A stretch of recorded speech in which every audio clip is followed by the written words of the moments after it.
Bonjour et bienvenue dans cette nouvelle vidéo. Aujourd'hui, on va voir 10 cartes que vous devez avoir dans votre portfolio pour jouer à Yu-Gi-Oh! Que ce soit en local ou avec vos amis. 10 cartes génériques qui vont rentrer dans plein de decks. Avant de commencer la vidéo, si elle vous plaît, n'hésitez pas à mettre un petit pouce bleu, à vous abonner à la chaîne. Et nous, on est parti pour les 10 cartes à inclure dans vos decks.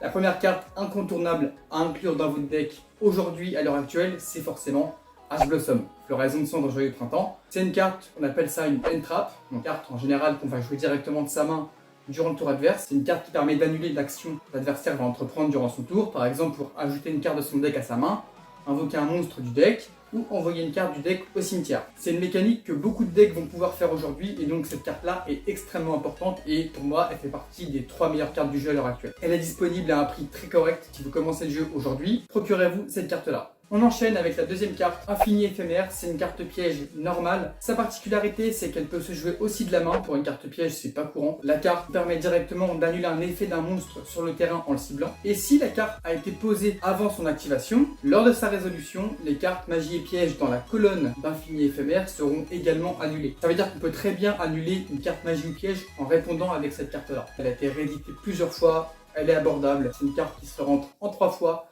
dans chaque deck. Troisième carte, Hurluberlu et Oiseau de verrouillage, plus communément appelé Droll. La carte, elle est juste abusée, dans le format actuel en tout cas. Son effet précise qu'une fois que votre adversaire a ajouté une ou plusieurs cartes depuis son deck à sa main, vous activez l'effet, vous défaussez la carte, et jusqu'à la fin du tour, votre adversaire ne pourra plus ajouter de cartes depuis son deck à sa main. C'est un effet qui est extrêmement fort, parce que la majorité des decks à l'heure actuelle, ils vont chercher dans le deck directement. Donc Oiseau de verrouillage, pareil, reprint très récent, donc le prix il est correct aussi, on y va. Quatrième carte, et pas des moindres, c'est la carte barrière dimensionnelle, carte piège normale. Lors de l'activation, vous allez déclarer un type de carte qui se joue de l'extra deck, donc synchro, fusion, X6, etc.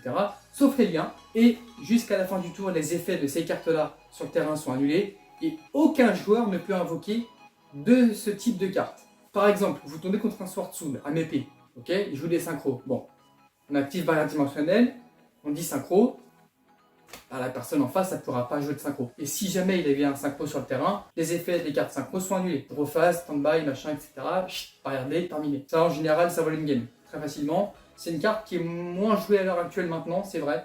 Mais c'est toujours aussi efficace. Les decks Branded, par exemple, qui jouent fusion.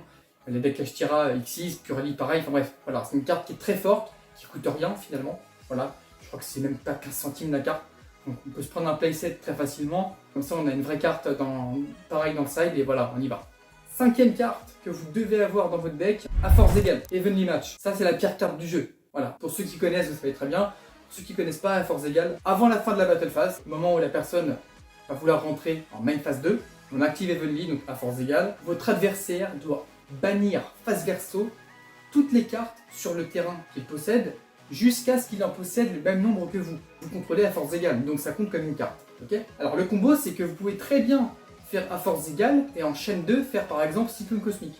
Comme ça, vous vous débarrassez de à force égale et en résolution, à force égale n'est plus sur le terrain, cyclone non plus, ce qui fait que l'adversaire doit bannir tout son terrain, face cachée. Fils de pute, FILSDE, PUTE. Et vous le savez sûrement, mais les cartes face cachée, on ne les récupère pas comme ça. Voilà. Donc en général, c'est une carte qu'on n'a pas trop envie de se prendre. Parce qu'en plus, c'est pas une fois par tour, ça veut dire que l'adversaire, vous activez à force égale une fois, il l'annule, à force égale 2 fois, ça passe. Voilà, à force égale, pareil, encore repris une pas longtemps, dans Trap Tricks me semble-t-il. Voilà, donc c'est très abordable maintenant. Sixième carte que vous devez avoir dans votre side ou votre main deck, ça dépend. Le plumeau de la marque. Le plumeau, très simple, une ligne, détruisez toutes les cartes magie et pièges contrôlées par l'adversaire. Terminé. Qu'elle soit face recto, face verso, on s'en fout. Carte magie normale, vous l'activez durant la main phase. Ça clean le board, terminé un costume. Attention, elle est limitée à un exemplaire, donc allez pas acheter un playset, ça sert à rien. Mais voilà, c'est une carte de choix qui est très forte. Pareil, c'est très budget, une fois ça suffit, elle est limitée, elle le restera je pense. Donc on y va. Septième carte que vous devez avoir dans votre deck ou votre side de deck. Là, c'est pas vraiment une carte en particulier, mais c'est plutôt un ensemble. Alors, ça peut être celui que vous voulez, mais c'est un kaiju. Je pense que vous connaissez peut-être le kaiju, il y en a plein. Des types différents, il y a Gamciel le plus connu. Le principe du kaiju, c'est directement de sacrifier un monstre adverse pour l'invoquer sur le terrain de l'adversaire. Pourquoi c'est fort? Parce que ce n'est pas un effet, c'est une invocation. Et en plus, même les monstres qui sont pas ciblables, qui sont pas destructibles par effet de carte, tout ça, ça ne fonctionne pas. On met un kaiju et c'est terminé, le monstre il s'en va. Donc finalement, qui est le plus con dans l'histoire? Il n'y a pas de discussion. Il y a beaucoup de kaiju maintenant, à des prix très abordables. On a Dogoran, on a Gadarla, on a Gameciel. Tapez sur Card Market, kaiju, vous allez voir, il y en a des communes, des rares, des ultras, etc.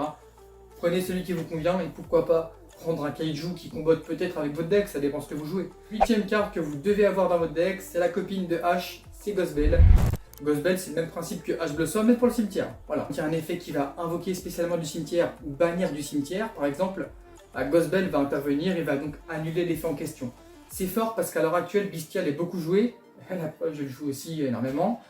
Et Ghostbelle sur un Bestial, ça peut être pénible. Parce que si vous avez un Bestial en main, ça peut être votre starter, et qu'on vous Ghostbelle, le Bestial il vient pas. Et s'il vient pas, il n'y a pas d'effet qui se proc avec par exemple Magnamut pour tuto en dragon, etc.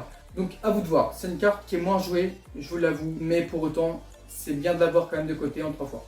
C'est une carte qui n'est pas limitée, c'est une carte quand même qui fait du bon travail et qui surprend beaucoup, surtout à l'heure actuelle, parce que justement elle n'est pas attendue. Donc si vous voyez qu'à votre local, il y a des decks qui jouent le cimetière, qui bannissent, qui reborn, etc. Ghostbelle, ça peut être bien. 9ème carte, et là ça concourt plusieurs, c'est bien évidemment les pots. Je vous conseille pot des désirs, pot d'extravagance. Ces 2 pots-là sont intéressants à récupérer parce qu'ils sont bon marché, ils sont pas très chers et ils font chacun piocher 2 cartes. Voilà. Même si elles ne vous servent pas dans l'immédiat, vous verrez qu'à force de jouer aux cartes, vous aurez un jour besoin de draw. Je vous conseille de prendre des pots. Voilà. Et enfin, 10ème carte que vous devez avoir, je pense, aussi dans votre portfolio. C'est une vieille carte, là ça me fait plaisir parce que c'est une carte vraiment qu'on a tous commencé avec. C'est Changement de cœur. Et oui, parce qu'elle est revenue de la banlist. Changement de cœur, l'effet il est très simple. On cible un monstre, on prend le contrôle. Tu crois que c'est du respect, mon garçon? Fin de l'histoire. Et attention, à la différence de contrôle mental, c'est que Changement de cœur, on peut attaquer avec. Si on le fait en main phase 1 par exemple, on prend un monstre adverse qui est ciblable, je le rappelle. On en prend le contrôle, on peut le battle avec. Le monstre nous appartient jusqu'à la fin du tour. C'est une carte qui coûte vraiment pas grand chose. Et c'est une carte qui surprend, mine de rien. Je vous conseille vraiment Changement de cœur en side. Si vous commencez le jeu, c'est une très bonne carte budget que vous devez avoir. Donc voilà pour les 10 cartes que je pense vous devez avoir pour commencer Yu-Gi-Oh! Si la vidéo vous a plu, n'hésitez pas à mettre un petit pouce bleu, à vous abonner à la chaîne. En attendant, prenez soin de vous. Plein de bisous. Ciao.